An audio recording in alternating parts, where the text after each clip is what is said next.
Now let's turn to the syntax of the demonstratives. One of its primary uses is actually to function as a pronoun, where it replaces the noun in the sentence. And to be used as a pronoun, it takes the independent position. And here we have some Greek examples. The first one, houtos estet agathos. Houtos acts as a pronoun and the subject of the sentence. And since it's a masculine form of the demonstrative, we can translate this as this, parentheses, man. The man would be inferred because of the masculine gender of the demonstrative. Estin is, and agathos is good. So this man is good. In the second example, Jesus is the subject, and it's said, and here we have an indirect object, something in the dative case. And this, in this case, the case ending is feminine, so we would translate this as Jesus said to that, and since it's feminine, it's implied that it's a woman. Say that to that woman.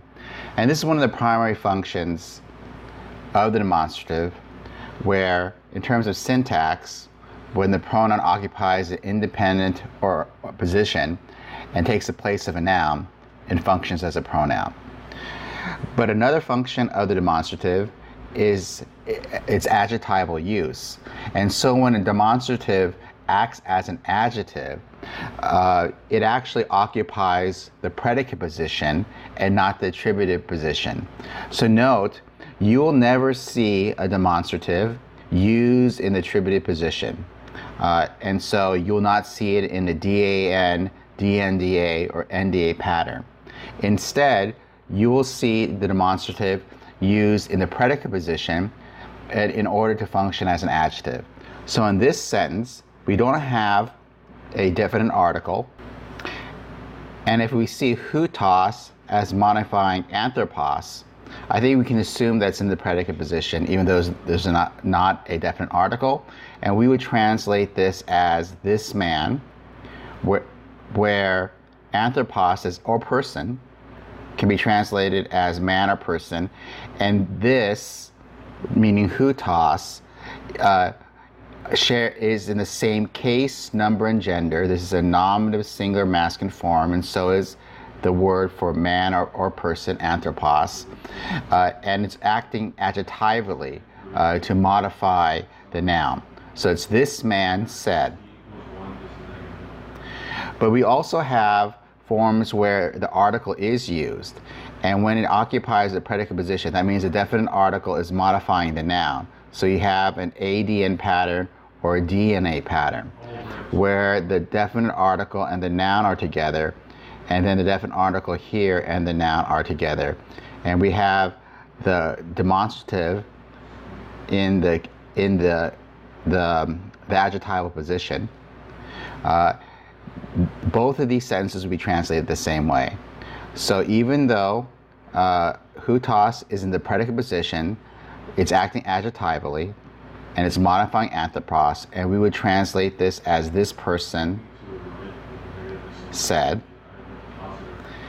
And here, a kenos, or kenoi, is occupying the predicate position, but it too is modifying the plural here.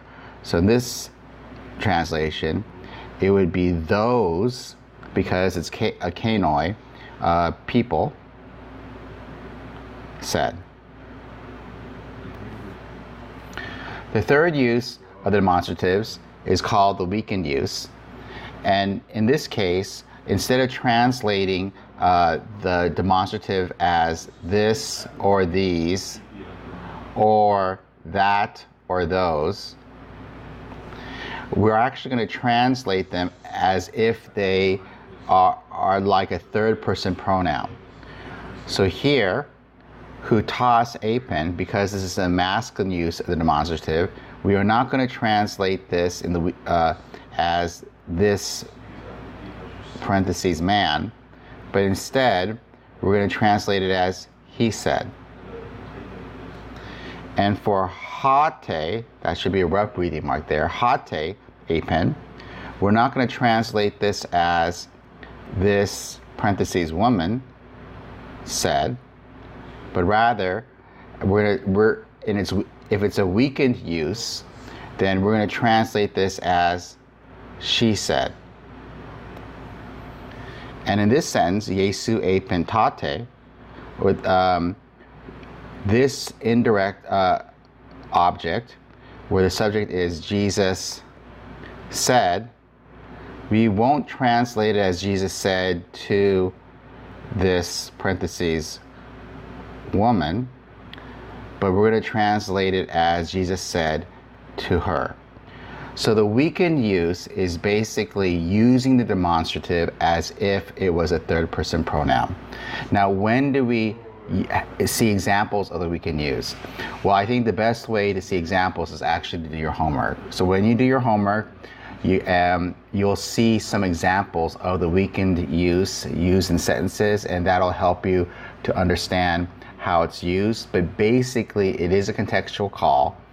And if you were to see these sentences used, depending on the context, you would have the option of translating it as this man said or he said, this woman said or she said, and Jesus said to this woman or Jesus said to her. And the context would tell you which option to choose to translate. Now let's turn to the fifth case that's not used frequently in the New Testament, but nevertheless you should be aware of how it's used, and that's the vocative case. The vocative case is the case of direct address. So the difference would be is that if I address someone directly and I say, Max, how are you?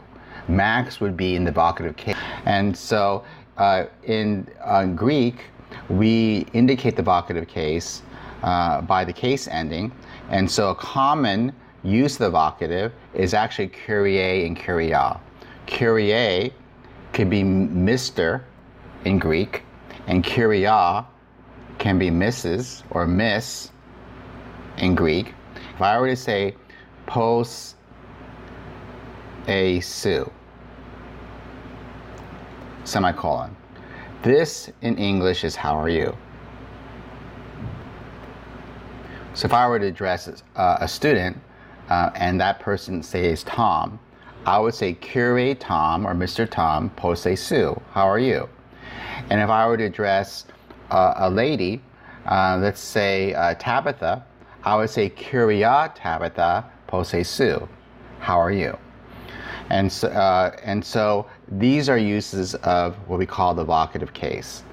Now, in Greek, most of the time, anything in the nominative case could double as a vocative case. So in the first declension and second declension nouns, the nominative case functions as the vocative case.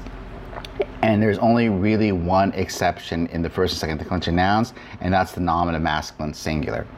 So if it's a masculine noun and singular, and I want to address a person in the vocative, the masculine nouns would actually use the special case ending epsilon. So if you look at this paradigm, let's say anthropos, and I might say, man, how are you doing? And I'm addressing a particular person. Then here's the nominative form, anthropos, and the genitive and dative and accusative. But notice the vocative singular. The vocative singular ends with this epsilon here, or anthrope, posse su, man, how are you? If I would say men of Athens, for example, as Paul addresses some people in his Areopagus speech in Acts chapter 17, he would use the nominative plural, anthropoi, because the nominative case typically doubles as the vocative case. It's only in the masculine singular forms does it take the epsilon here as it has a special form for the vocative. Every other case will you simply use the nominative. Now, there's also a special case for third declension nouns. The vocative case many times is the bare stem of the word. So if you remember, for example, pater, if I were to say Father. If I were to, and Father were God, and I were to pray, Father, who art in heaven, hallowed be your name. If I wanted to address God as Father directly in my prayer, the stem for pater, if you recall, is either patra or pater with an epsilon. And look at the vocative case for the singular form. It's pater as the bare stem. So I'm choosing this bare stem here as my vocative form. And again, this is usually something that you only see in the singular forms, whereas in every other case ending, the nominative doubles for the vocative. And if I were to say, address a city in the vocative, Jesus himself says in the Gospels, O Jerusalem, how I wish you would come to me and I would have welcomed you as a hen takes her chicks under his wing. If he would address the city of Jerusalem directly, if you recall, the bare stem is either pole or pali, and in this case, it's pali as the bare stem that acts as the vocative. So for third declension nouns, in the singular form, the bare stem functions as the vocative case.